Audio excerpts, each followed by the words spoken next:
All right, well, today we are going to talk about quadratics.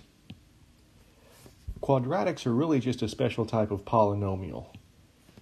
A polynomial is just a function of the form that looks kind of like this, right? It'll be f of x equals some constant times x to the n, right? Plus another constant times x to the n minus 1, plus another constant times x to the n minus 2, and so on. The thing this has to be in order to be a polynomial is each of these exponents has to be whole numbers. Okay? So, for example, f of x equals 3 plus 2x to the 6th plus 5x to the 9th is a polynomial because every one of these exponents is an integer.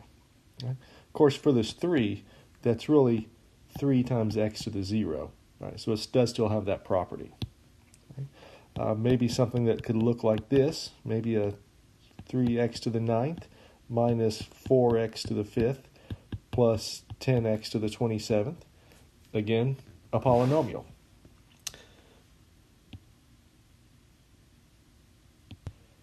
For an example of something which is not a polynomial, we might have a function that perhaps has x to the 3/2 in it. Right? Or maybe we could have a function which has a negative exponent. Okay? Both of these are examples of equations which are not polynomials. Right? So, a quadratic is a polynomial, but a quadratic always has this form. Right? It'll be f of x equals a times x squared plus bx plus c. Right? So a quadratic is just a polynomial that has 2 as its biggest exponent. Okay, so here's another example of one. 5 minus x squared is a polynomial. What about f of x equals x squared plus 2x plus 1? That's a polynomial that's also a quadratic. Okay? So again, a quadratic is a polynomial of degree 2, right? Of degree 2.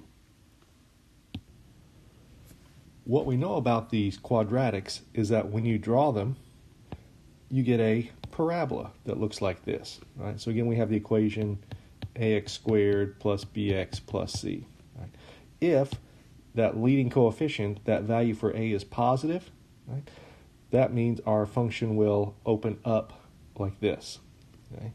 If we have an equation where, let's call it ax squared plus bx plus c, to where that leading coefficient is negative, then what's going to happen is our parabola will open down like this. Right?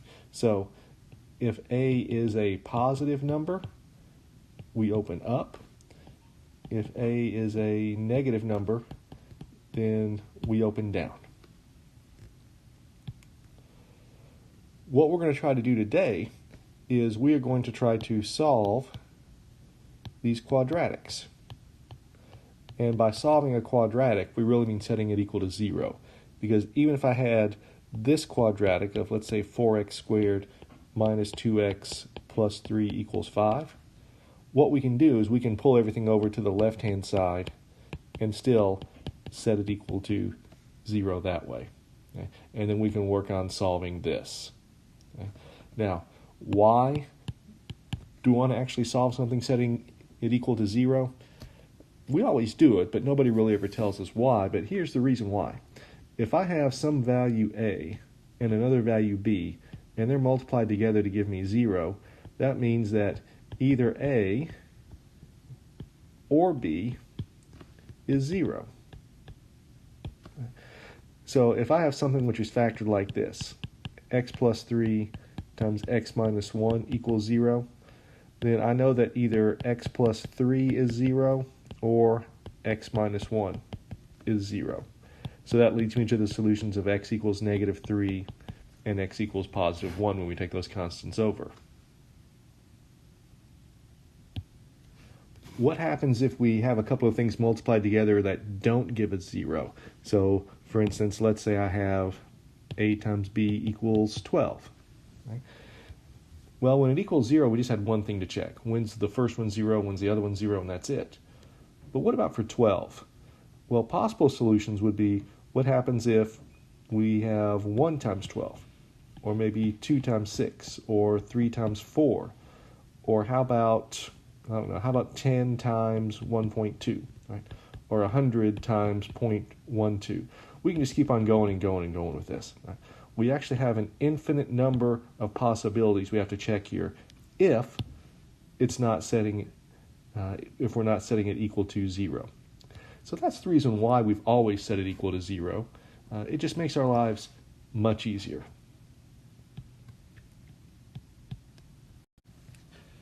So what does it mean if we're actually setting a quadratic equal to 0 and we're trying to solve it? Well, if you ever have a function and you set it equal to 0, remember what you're doing is you're finding the x-intercepts. And these things are also sometimes called roots or solutions. So if I have a parabola that looks like this, then the roots or solutions happen to be those x-intercepts right there. So when we set our parabola equal to 0, this is what we are trying to find. Notice that there are two other things that could actually happen here when we're trying to solve this and setting it equal to 0. For starters, what if my parabola has its vertex right there on the x-axis itself? Right? Well, when that happens, we do get a solution, but that solution happens twice. Right? So it is said to have multiplicity of 2. Right? So what it might look like is something like this. I could have x minus 1 times x minus 1 equals 0, and then that would say that x equals 1 is a solution. That would say x equals 1 is a solution, but clearly it's the same number both times. So this is an example of someplace where we have a solution, but we actually have it twice. Right? So here we would say 1 is a solution, and it has multiplicity of 2. It's also entirely possible that our parabola could look something like this, where it never crosses the x-axis. If we have a situation like this, what's going to happen is when we set our function equal to 0 and try to solve it, that's going to lead me to two different imaginary answers. So in other words, when we solve it, we'll have some square roots with negative numbers inside our answer. So when we take our equation and set it equal to 0, if we start to get imaginary values, what that means is we have no real solutions, where the real part of the real solutions means a real number. Okay? So let's see if we can go about trying to solve it. And we're just going to look at two different techniques today. Right? The first one is just your basic FOIL or factoring method. So for instance, if I had x squared plus 6x, let's say, how about plus 5? Let's set that equal to 0. Okay. What I need here are two numbers that will multiply to give me a 5 and will add to give me a 6. Right? And the solution here seems to be the numbers 1 and the number 5. Okay? So what we can do is we can factor this into x plus 1 and x plus 5. Right? And we have to make sure that when we multiply these two things together, we get a positive 5 out of this and a positive 6x. And when you check your work and do your foiling method to multiply it out, right, but remember it stands for the first two terms, the outer two terms, the inner two terms, and then the last two terms. So the first two terms are just x times x, which gives me an x squared. The two outer terms give me x times 5, which is a 5x. The two inner terms are 1 times x, which is a 1x. And then the two last terms are 1 times 5, which gives me 5. Right? And then if you add all that together, you do get your x squared plus 6x plus 5. So we know we factored it correctly. Right? So if I were looking for solutions to this, for x plus 1 times x plus 5 equals 0, well, x plus 1 is 0 whenever x is negative 1, and x plus 5 equals 0 gives me x equals minus 5 when we take that over. So our next example could look like this. How about x squared minus 3x? How about minus 28? When is that going to equal 0? Okay. All right, well, again, I need two numbers that multiply together to give me a 28 and add together to give me a minus 3. Right? So again, multiply together to give me, well, a negative 28 and add together to give me a negative 3. So if you think about 28 or negative 28, here's how I can factor. Right? It can be plus or minus 1 times 28, plus or minus 2 with 14. 3 doesn't work. 4 and 7 work. And I think that's the only easy way to do this. So if we look at this combination here, I need two numbers that multiply together to give me 28. Well, that's all these values right here, all those pairs. And they have to add together to give me a negative 3, right? Which looks like we might be able to use this combination here. So what if I set this up as, let's see, I need two x's to give me an x squared. I need, well, one has to be positive and one has to be negative because it's a negative 28. And I have to add them together to give me a negative number. So the bigger one better be the negative one. So how about x minus 7 and x plus 4, right? And then let's do our check to see how this multiplies out. Okay? So x times x gives me an x squared.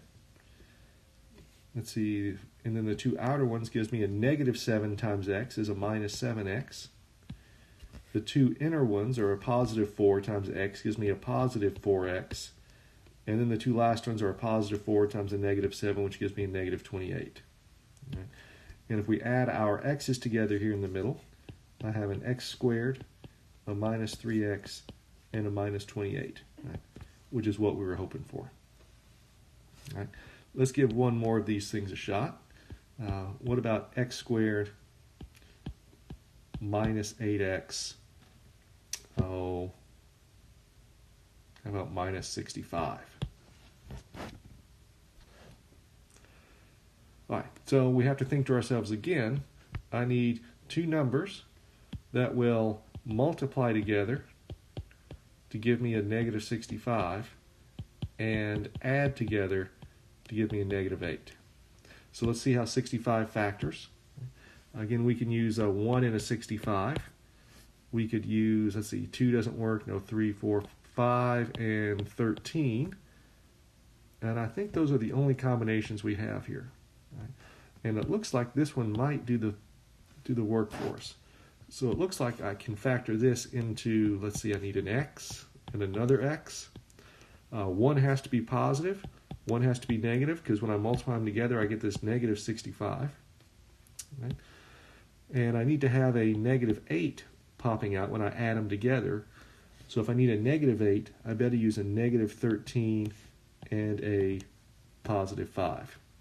All right? And then when we do multiply this out, you get an x squared, a positive 5x, a negative 13x, and a negative 65, which does give me that x squared minus 8x minus 65. Okay, so that means if I set this equal to 0, my two solutions would be x plus 5 equals 0, which leads me to x equal minus 5, and x minus 13 equals 0, which leads me to x equal 13. So there would be the two solutions, or the two x-intercepts, for this particular function. Now when it comes to quadratics, there is a special formula we can use that looks a little bit like this. It's called the difference of squares. And it is literally exactly what it says. We have two perfect squares, and we're taking the difference, which means we're subtracting them. Right? So it's going to look something like this. It'll be x squared minus some constant squared. Right? So for instance, how about x squared minus 25, which is the same thing as x squared minus 5 squared. Okay? If we're in this particular setting, this factor is really nice and neat for us. It factors into x plus a times x minus a. So for this x squared minus 5 squared, that factors into x plus 5 times x minus 5. Okay? If I had, let's say, x squared minus 100, that's the same thing as x squared minus 10 squared, which factors into x plus 10 and x minus 10. Right? One more force could be, what if I had x squared minus 49? Then 49 is just 7 times 7, so that's x plus 7 times x minus 7. And to be honest, you don't even need to have a perfect square at the end to make it work. So if you look at this one, how about x squared minus 5? 5 clearly isn't a perfect square, but I could write it like this.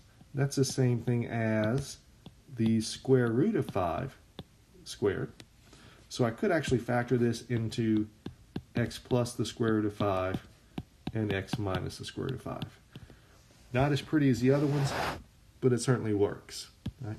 So if I had x squared minus 11, then that can factor into x plus the square root of 11 times x minus the square root of 11. All right, and again, the only time that this procedure works is if you have a difference of squares. Right? So it has to be something of the form x squared minus a squared. Right? That's the only time this factors into x plus a times x minus a. If you're curious about x squared plus a squared, well, this actually doesn't factor over the real numbers. It will over the imaginaries, but not the reals, and here's why. What if I had x squared plus 6 squared? If we tried to set that equal to 0, that's the same thing as x squared plus 36 equals 0.